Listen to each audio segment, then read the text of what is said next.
यहेजकेल अध्याय 17 उकाबों और अंगूर की लता का दृष्टांत। यहोवा का ये वचन मेरे पास पहुंचा, हे मनुष्य के संतान, इस्राएल के घराने से ये पहेली और दृष्टांत कह।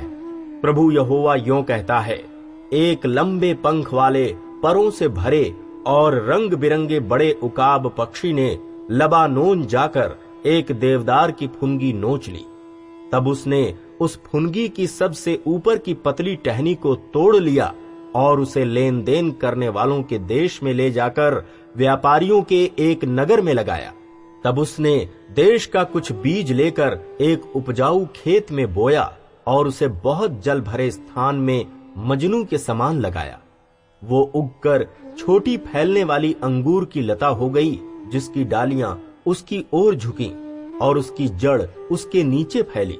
इस प्रकार से वो अंगूर की लता होकर कनखा फोड़ने और पत्तों से भरने लगी। फिर एक और लंबे पंख वाला और परों से भरा हुआ बड़ा उकाब पक्षी था, और वो अंगूर की लता उस स्थान से जहां वो लगाई गई थी उस दूसरे उकाब की ओर अपनी जड़ फैलाने और अपनी डालियां झुकाने लगी कि वो उसे खींचा करे। परंतु वो तो इसलिए अच्छी भूमि में बहुत जल के पास लगाई गई थी कि कनखाएं फोड़े और फले और उत्तम अंगूर की लता बने। इसलिए तू ये कह, प्रभु यहोवा यों पूछता है, क्या वो फूले फलेगी? क्या वो उसको जड़ से ना उखाड़ेगा और उसके फलों को ना झाड़ डालेगा कि वो अपनी सब हरी नई पत्तियों समेत सूख जाए?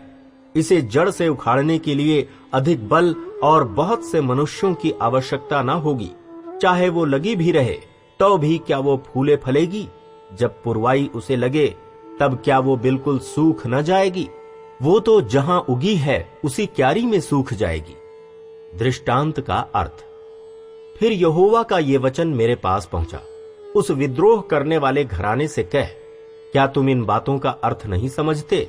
फिर उनसे कह, बेबीलोन के राजा ने यरूशलेम को जाकर उसके राजा और अन्य प्रधानों को लेकर अपने यहां बेबीलोन में पहुंचाया।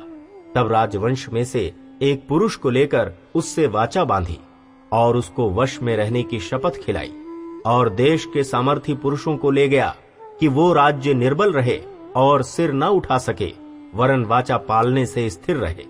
तो भी इसने घोड़े और बड़ी सेना मांगने को अपने दूत मिस्र में भेजकर उससे विद्रोह किया। क्या वो फूले फलेगा? क्या ऐसे कामों का करने वाला बचेगा? क्या वो अपनी वाचा तोड़ने पर भी बच जाएगा? प्रभु यहोवा यों कहता है, मेरे जीवन की सौगंध, जिस राजा की खिलाई हुई शपथ उसने तुच्छ जानी और जिसकी वाचा उसने तोड़ी, उसके यहां जिसने उसे राजा बनाया था, अर्थात बेबीलोन में ही, वो उसके पास ही मर जाएगा। जब वे बहुत से प्राणियों का नाश करने के लिए दमदमा बांधे और गढ़ बनाएं, तब फिरौन अपनी बड़ी सेना और बहुतों की मंडली रहते भी युद्ध में उसकी सहायता न करेगा, क्योंकि उसने शपथ को तुच्छ जाना और वाचा को तोड़ा। देखो, उसने वचन देने पर भी ऐसे ऐसे काम किए हैं, इसलिए वो बचने ना पाएगा। प्रभु यहोवा यों कहता है, मेरे जीवन की सौगंध, उसने मेरी शपथ तुच्छ जानी और मेरी वाचा तोड़ी है। ये पाप मैं उसी के सिर पर डालूंगा। मैं अपना जाल उस पर फैलाऊंगा और वो मेरे फंदे में फंसेगा, और मैं उसको बेबीलोन में पहुंचाकर उस विश्वासघात का मुकदमा उससे लड़ूंगा जो उसने मुझसे किया है। उसके सब दलों में से जितने भागें वे सब तलवार से मारे जाएंगे, और जो रह जाएं वे चारों दिशाओं में तितर-बितर हो जाएंगे। तब तुम लोग जान लोगे कि मुझ यहोवा ही ने ऐसा कहा है। परमेश्वर की प्रतिज्ञा।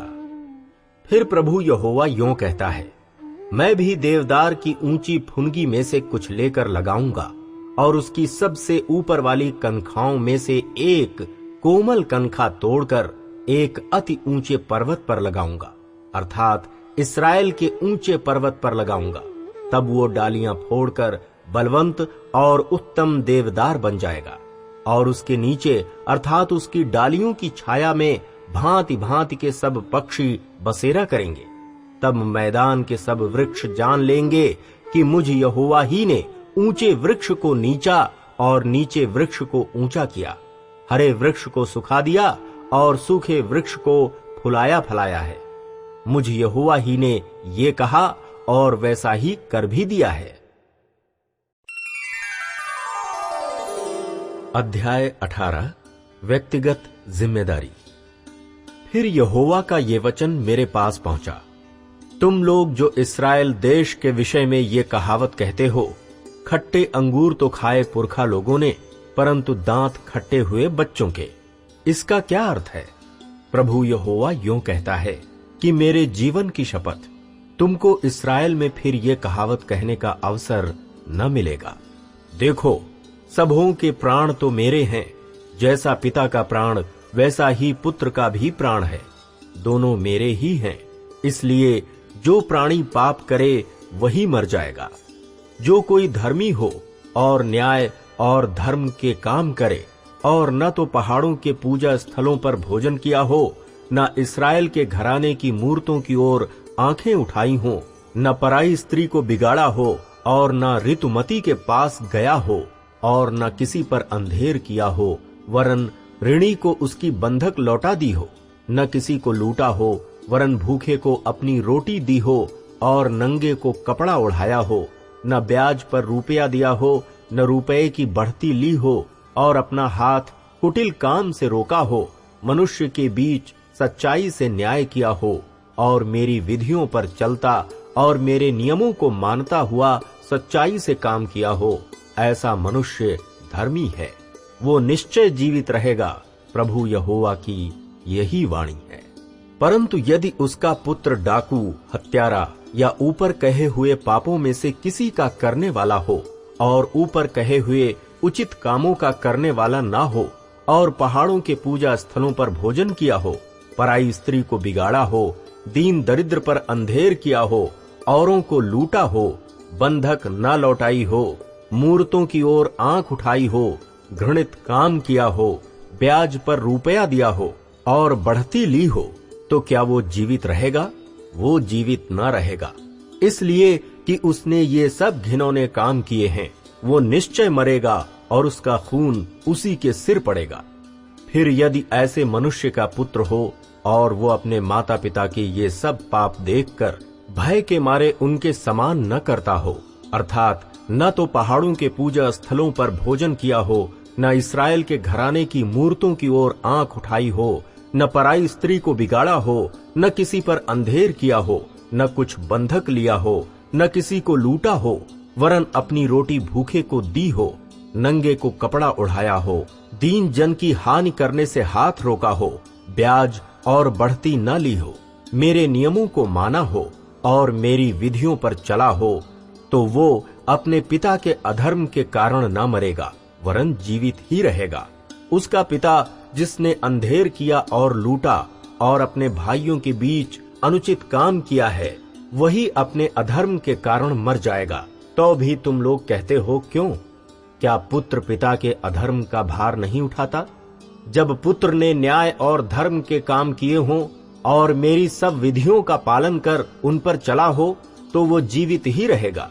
जो प्राणी पाप करे वही मरेगा, न तो पुत्र पिता के अधर्म का भार उठाएगा और न पिता पुत्र का। धर्मी को अपने ही धर्म का फल और दुष्ट को अपनी ही दुष्टता का फल मिलेगा। परंतु यदि दुष्ट जन अपने सब पापों से फिरकर मेरी सब विधियों का पालन करें और न्याय और धर्म के काम करे, तो वो न मरेगा, वरन जीवित ही रहेगा। उसने जितने अपराध किए हों, उनमें से किसी का स्मरण उसके विरुद्ध न किया जाएगा। जो धर्म का काम उसने किया हो, उसके कारण वो जीवित रहेगा। प्रभु यहोवा की ये वाणी है, क्या मैं दुष्ट के मरने से कुछ भी प्रसन्न होता हूँ? क्या मैं इससे प्रसन्न नहीं होता कि वो अपने मार्ग से फिरकर जीवित रहे?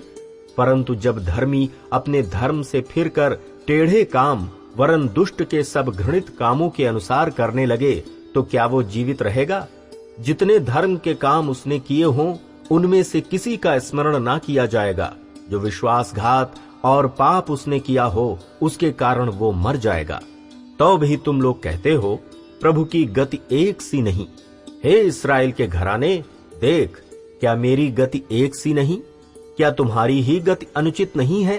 जब धर्मी अपने धर्म से फिरकर टेढ़े काम करने लगे तो वो उनके कारण मरेगा, अर्थात वो अपने टेढ़े काम ही के कारण मर जाएगा। फिर जब दुष्ट अपने दुष्ट कामों से फिरकर न्याय और धर्म के काम करने लगे तो वो अपने प्राण बचाएगा। वो जो सोच विचार कर अपने सब अपराधों से फिरा, इस कारण न मरेगा, जीवित ही रहेगा।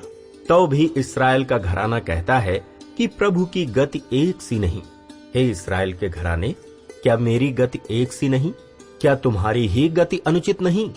प्रभु यहोवा की ये वाणी है, हे इस्राएल के घराने, मैं तुम में से हर एक मनुष्य का न्याय उसके चाल चलन के अनुसार ही करूंगा। पश्चाताप करो और अपने सब अपराधों को छोड़ो, तभी तुम्हारा अधर्म तुम्हारे ठोकर खाने का कारण ना होगा। अपने सब अपराधों को जो तुमने किए हैं दूर करो, अपना मन और अपनी आत्मा बदल डालो। हे इस्राएल के घराने, तुम क्यों मरो? क्योंकि प्रभु यहोवा की ये वाणी है, जो मरे उसके मरने से मैं प्रसन्न नहीं होता। इसलिए पश्चाताप करो, तभी तुम जीवित रहोगे।